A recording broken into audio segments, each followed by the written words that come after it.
I never thought a single sentence from my husband could crack something inside me. But the night he looked at me across our dim kitchen and said, "You embarrassed me today." Something quiet and sharp lodged itself beneath my ribs. He said it so calmly, as if it were an objective fact like the weather or the time of day. And the worst part was that he genuinely believed it. It started at his company dinner, a place I'd always felt out of place in polished people with polished smiles, discussing polished lives. I have made a small joke, nothing crude, nothing inappropriate. People laughed. But later, in the car, he said my humor was too casual, that I made him look unserious. I stared at him in the passing streetlights, while he continued talking, as though I were a poorly performing employee he needed to correct. I swallowed it. I always did. But something in me shifted this time. A slow burn. A new clarity. You see, I had been collecting things, little things he didn't know I noticed.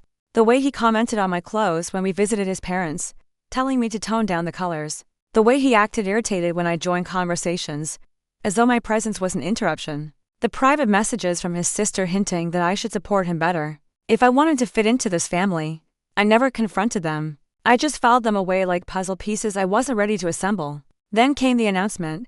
His family was coming to stay with us for a full weekend. He told me as though he were giving me a task list. "Just try to stay low-key," he said. "You tend to overdo things when people are around." That sentence, "You tend to overdo things," it echoed in my mind like the scrape of a chair on tile. So I prepared. Yes, but not in the way he expected. His family arrived with their usual critical eyes. His mother scanned the living room like she was evaluating a hotel she wouldn't recommend. His sister gave me a stiff hug that felt like air. His father pretended not to notice me at all. My husband slipped effortlessly into their rhythm, becoming a slightly different version of himself, sharper, dismissive, performative. That first evening, his sister brought up the company dinner. "We heard you said something awkward?" she asked casually, sipping her tea. My husband didn't defend me. He didn't even hesitate. "She tends to speak without thinking," he said with a small laugh. Something tightened in my chest. My hands trembled under the table, not with fear but with decision.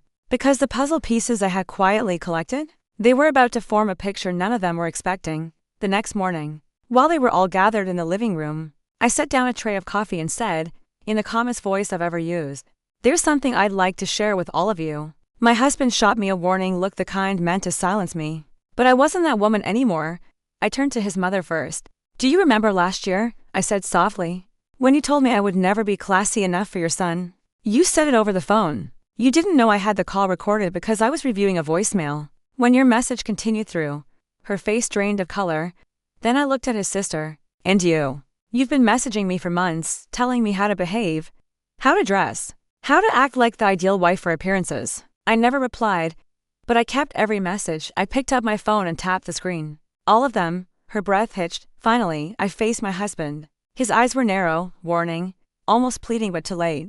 "Since you've repeatedly told me I embarrass you," I said, "I think your family deserves the full truth.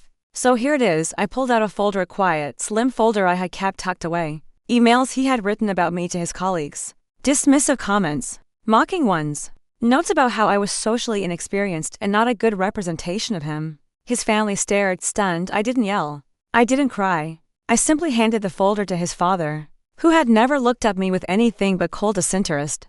"Before anyone tells me how I should behave," I said, "I think it's fair you understand the behavior I've quietly endured." The room went silent. My husband lunged toward me as though he could snatch the papers back. But his father's hand shot up, stopping him. His mother sat rigid. His sister went pale. For the first time, they weren't evaluating me, they were evaluating him. My husband's voice cracked.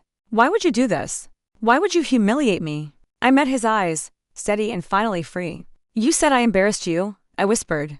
"I just showed you what actual embarrassment looks like, truth, without the disguise." The rest of the weekend shifted into something strange. His family spoke to me softly, carefully. His mother apologized in a trembling voice.